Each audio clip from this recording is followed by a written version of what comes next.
Lectura de la palabra de Dios. Oremos.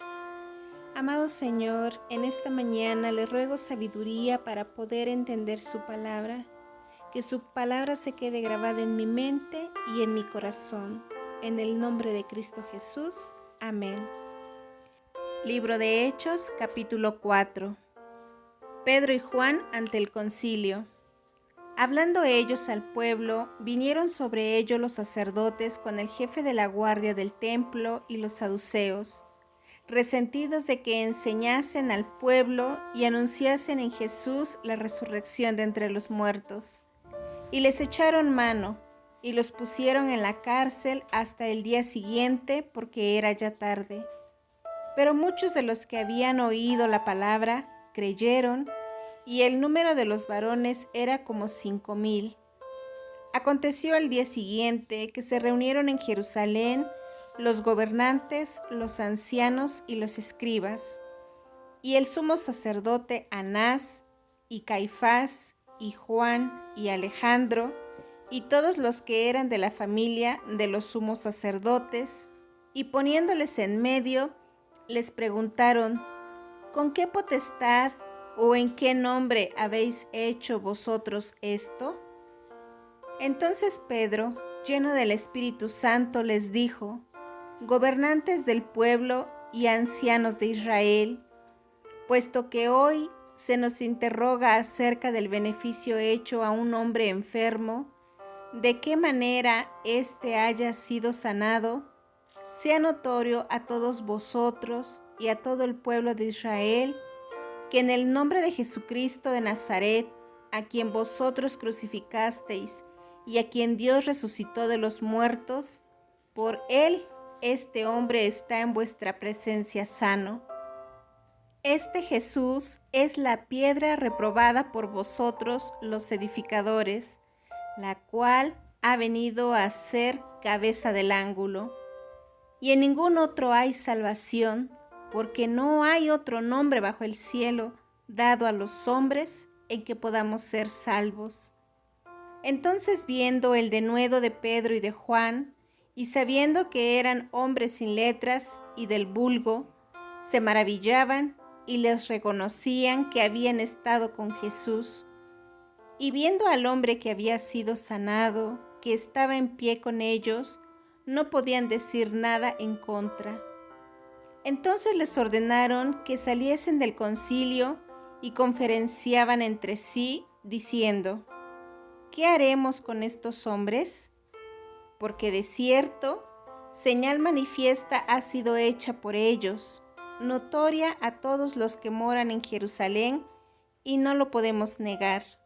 Sin embargo, para que no se divulgue más entre el pueblo, amenacémosles para que no hablen de aquí en adelante a hombre alguno en este nombre. Y llamándoles, les intimaron que en ninguna manera hablasen ni enseñasen en el nombre de Jesús. Mas Pedro y Juan respondieron diciéndoles: juzgad si es justo delante de Dios obedecer a vosotros antes que a Dios. Porque no podemos dejar de decir lo que hemos visto y oído. Ellos entonces les amenazaron y les soltaron, no hallando ningún modo de castigarles por causa del pueblo, porque todos glorificaban a Dios por lo que se había hecho, ya que el hombre en quien se había hecho este milagro de sanidad tenía más de 40 años. Los creyentes piden confianza y valor.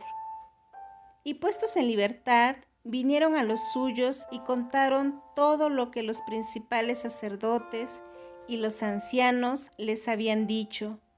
Y ellos, habiéndolo oído, alzaron unánimes la voz a Dios y dijeron: soberano Señor, tú eres el Dios que hiciste el cielo y la tierra, el mar y todo lo que en ellos hay, que por boca de David tu siervo dijiste: ¿por qué se amotinan las gentes y los pueblos piensan cosas vanas? Se reunieron los reyes de la tierra, y los príncipes se juntaron en uno contra el Señor y contra su Cristo, porque verdaderamente se reunieron en esta ciudad contra su santo Hijo Jesús, a quien ungiste, Herodes y Poncio Pilato, con los gentiles y el pueblo de Israel, para hacer cuanto tu mano y tu consejo habían antes determinado que sucediera. Y ahora, Señor, mira sus amenazas y concede a tus siervos que con todo denuedo hablen de tu palabra, mientras extiendes tu mano para que se hagan sanidades y señales y prodigios mediante el nombre de tu santo Hijo, Jesús. Cuando hubieron orado, el lugar en que estaban congregados tembló y todos fueron llenos del Espíritu Santo y hablaban con denuedo la palabra de Dios. Todas las cosas en común. Y la multitud de los que habían creído era de un corazón y un alma, y ninguno decía ser suyo propio nada de lo que poseía, sino que tenían todas las cosas en común. Y con gran poder los apóstoles daban testimonio de la resurrección del Señor Jesús, y abundante gracia era sobre todos ellos. Así que no había entre ellos ningún necesitado, porque todos los que poseían heredades o casas las vendían y traían el precio de lo vendido, y lo ponían a los pies de los apóstoles, y se repartía a cada uno según su necesidad. Entonces José, a quien los apóstoles pusieron por sobrenombre Bernabé, que traducido es Hijo de Consolación, levita, natural de Chipre, como tenía una heredad, la vendió y trajo el precio y lo puso a los pies de los apóstoles. Maranata, Cristo viene.